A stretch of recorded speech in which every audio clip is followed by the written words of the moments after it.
When the platypus first arrived on European soil from Australia in 1798, many scientists initially believed it was a hoax or a taxidermy construction. The unusual combination of features and unique traits caused skepticism in the scientific community.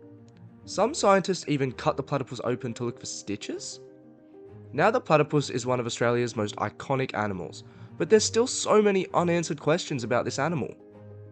Hi, I'm Xavier, and welcome to Species X. Today we're going to be doing a deep dive into the anatomy and evolution of the platypus, and how it compares to other species of its niche.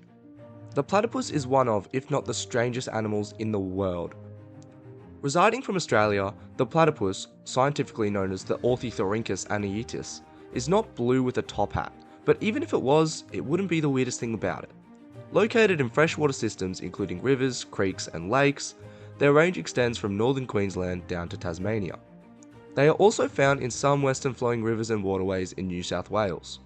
The platypus is one of only 5 living species of the monotremes, residing from only 2 different families.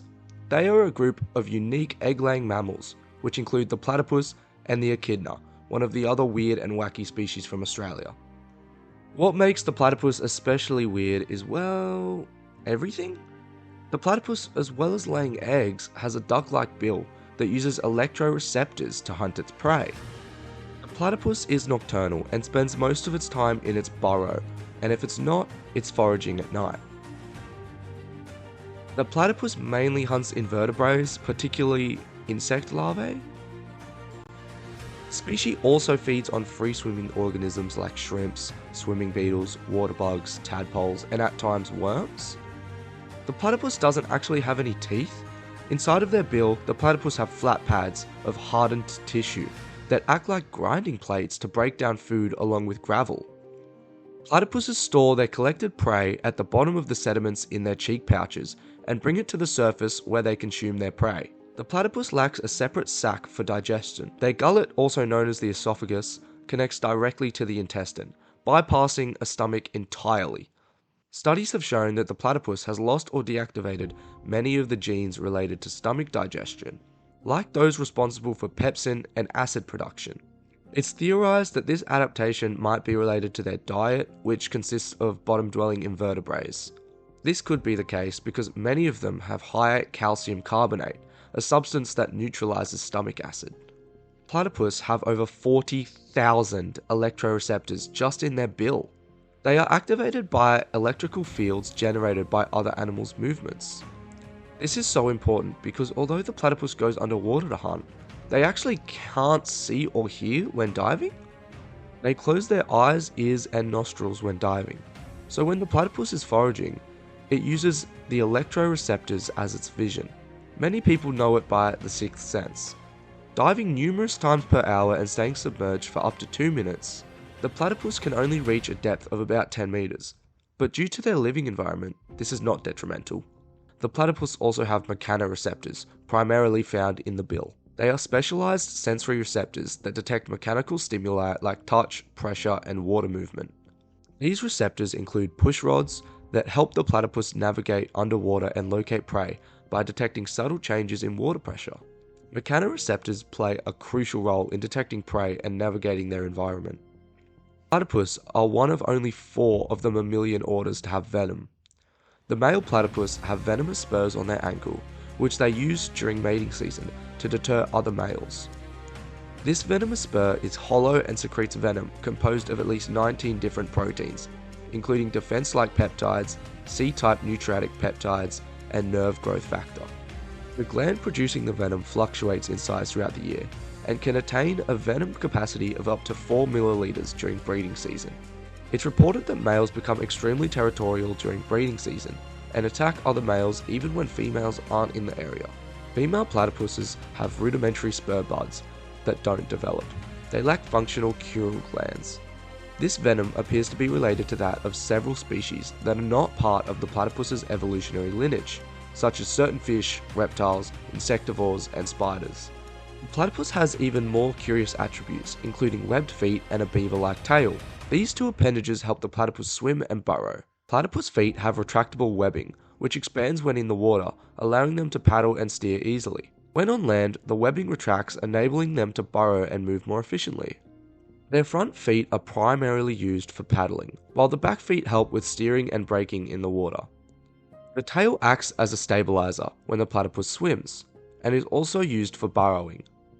Fat is stored in the tail for when food is scarce or when the female returns to her burrow to breed. Platypus have also been seen carrying branches in their tail and taking them inside of their nests.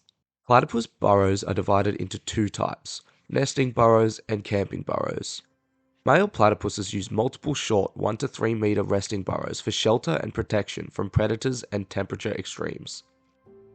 These burrows are often located near the water's edge, and it's where the platypus spend most of their time when they're not foraging or mating. The breeding nests, made by the females, are constructed within burrows dug into riverbanks, serving as both a shelter for the mother and her young. The female digs a deep burrow, typically 10 meters or more in length, with a nesting chamber at the end. The nest itself is a hollow sphere or cup made of wet vegetation, which helps maintain humidity when in the burrow. Platypuses typically breed between August and September, with females laying 2 to 3 eggs around September or October.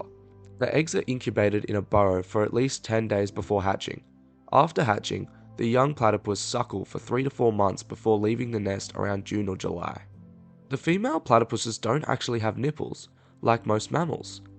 Instead, their milk is secreted from mammary glands into the grooves of their fur, where the young suck it up. These milk-secreting pores are part of the mammary patches on the female's abdomen. The milk is essentially sweated out, where it is then licked up by the young. This method of feeding exposes the milk to the environment, prompting development of strong antibacterial properties to protect the young from bacteria. Platypus have multiple sex chromosomes, male having 5 X and 5 Y chromosomes, which form a chain of myosin and segregate into 5 X and 5 Y sperm. Sex determination and sex chromosome dosage compensation remains unclear. Platypus ancestors have been around for 120 million years. Monotremes probably occurred throughout much of eastern Gondwana. Gondwana was a large landmass, sometimes referred to as a supercontinent. The remnants of Gondwana make up 2/3 of today's continental area. This includes South America, Africa, Antarctica, Australia, Zealandia, Arabia, and the Indian subcontinent, formed 600 million years ago.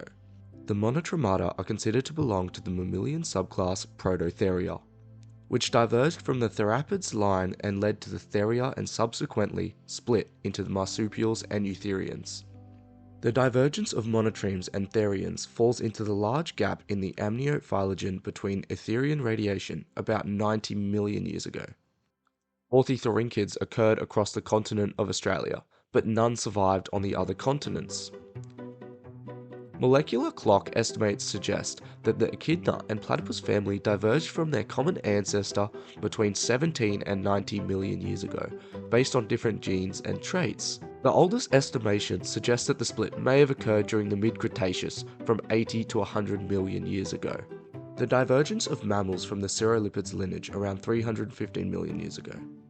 Estimates of the monotreme theria divergence time range between 160 to 210 million years ago. According to recent estimates from fossil and molecular data, this would help explain the evolutionary lineage of the platypus and why it's so strange. The platypus represents a unique branch of evolutionary history. It remains one of the most primitive and distinct mammals alive today. In its niche, the platypus has dominated freshwater systems until recently. Due to habitat destruction, climate change, and human disturbances, the platypus population has dropped and they are currently listed as near threatened. They are a keystone species, playing a crucial role in the health and balance of freshwater ecosystems. They help control invertebrate populations, impacting nutrient cycles and food web dynamics. Additionally, they contribute to overall health of aquatic habitats by influencing vegetation and sediment stability. This makes them an important indicator species on environmental health. This is why it's so important to raise conservation awareness to these animals. We need to continue to research to fully understand these amazing creatures. If you enjoyed this video, please leave a like and subscribe for more zoology and evolutionary content. Thank you for watching.